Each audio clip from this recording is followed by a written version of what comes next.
زکوٰۃ کہتے ہیں ایک مخصوص مال کے مخصوص حصے کو زکوٰۃ کہا جاتا ہے جو مخصوص لوگوں کو دی جاتی ہے۔ مخصوص مال میں سے مخصوص حصہ اور پھر وہ حصہ مخصوص لوگوں کو دیا جاتا ہے۔ زکوٰۃ کا لفظی معنی ہوتا ہے بڑھنا، نشو و نما پانا، اور اسی طرح پاکیزہ ہونا، پاک ہونا۔ زکوٰۃ کو زکوٰۃ اس لیے کہتے ہیں کہ زکوٰۃ دینے والے کا مال بڑھ جاتا ہے، کیونکہ اس کا معنی یہ بڑھنا، نشو و نما پانا۔ تو زکوٰۃ دینے سے زکوٰۃ دینے والا جو شخص ہے اس کا مال بڑھ جاتا ہے۔ اللہ تعالیٰ نے فرمایا سورۃ البقرہ آیت نمبر 276 میں، یمحق اللہ الربا، اللہ سود کو مٹاتا ہے، ویربی الصدقات، اور صدقات کو بڑھاتا ہے۔ اسی طرح سورہ سبا کی آیت نمبر 39 میں اللہ نے فرمایا وما انفقتم من شیء فہو یخلفہ، اور جو کچھ تم خرچ کرو گے اللہ تمہیں اس کا عوض دے گا، بدلے میں تمہیں اور دے دے گا۔ جو تم اللہ کی راہ میں خرچ کرو گے، صدقہ دو گے، خیرات کرو گے، زکوٰۃ دو گے تو اللہ اس کے بدلے میں تمہیں اور دے گا۔ اسی طرح سید الاولین والآخرین امام الانبیاء محمد رسول اللہ صلی اللہ علیہ وسلم کا فرمان ہے کہ صحیح مسلم میں ما نقصت صدقۃ من مال، صدقہ کرنے سے مال کم نہیں ہوتا۔ اور ایک حدیث میں آپ نے قسم اٹھا کر کہا کہ صدقہ کرنے سے مال کم نہیں ہوتا۔ علماء کرام نے، محدثین اور مفسرین نے اس کے کئی معنی بیان کیے ہیں۔ وہ کہتے ہیں کہ اس کے 3 معنی ہیں کہ صدقہ کرنے سے مال کم نہیں ہوتا۔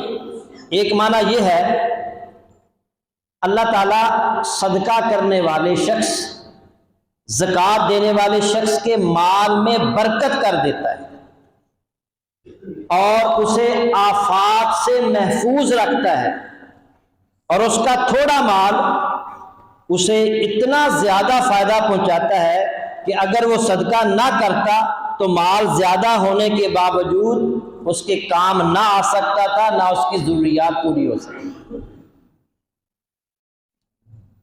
ہو سکتا ہے کہ اگر وہ زکوٰۃ نہ دیتا، صدقہ نہ کرتا، تو اس پر کوئی مصیبت آ جاتی جس سے اس کا کافی سارا مال ضائع ہو جاتا، برباد۔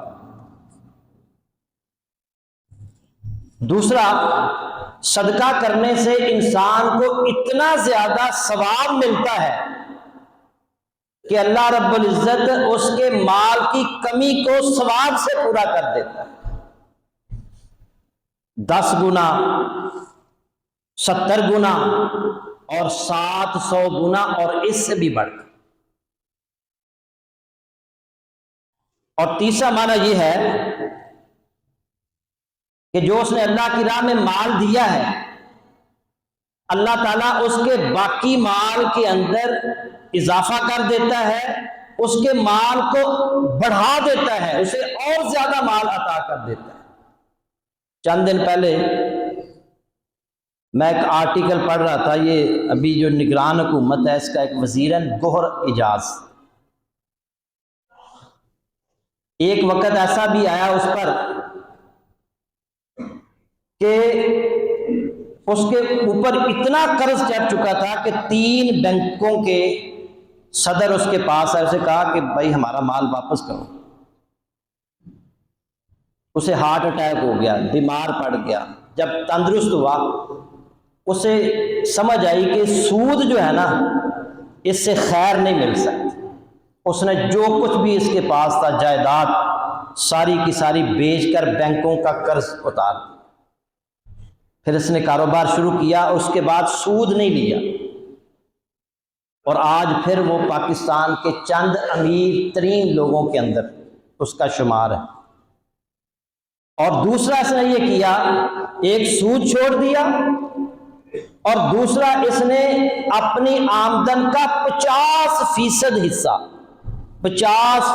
حصہ اس نے غریبوں مسکینوں کے لیے مختص کر دیا۔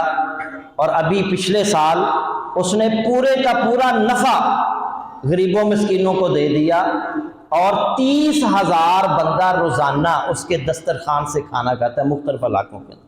30,000 اللہ نے اتنا مال دے دیا۔ تو اس سے پتہ چلا کہ زکوٰۃ دینے سے، صدقہ کرنے سے، خیرات کرنے سے اللہ مال بہت زیادہ دے دیتا ہے۔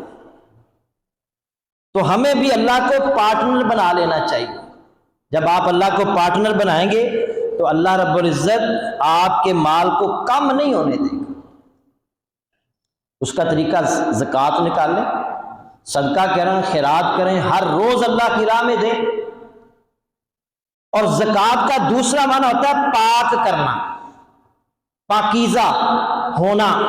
زکوٰۃ دینے سے اللہ رب العزت مال کو پاک کر دیتا ہے، اور اگر آپ نے زکوٰۃ نہیں دی، آپ کا مال نصاب کو پہنچتا ہے، آپ کے مال میں سے زکوٰۃ آپ نے نہیں نکالی تو اس مال میں غریبوں، مسکینوں، یتیموں کا، بیوگان کا حصہ رہ گیا، اور آپ کے اس مال کو اس نے برباد کر دیا اور ناپاک کر دیا۔ آپ جب تک اس مال میں سے جائز طریقے سے آپ نے کمایا ہے، لیکن اگر آپ نے زکوٰۃ نہیں نکالی تو آپ کا مال ناپاک ہے، اس میں سے زکوٰۃ نکالیں گے تو اللہ اس مال کو پاک کر دے۔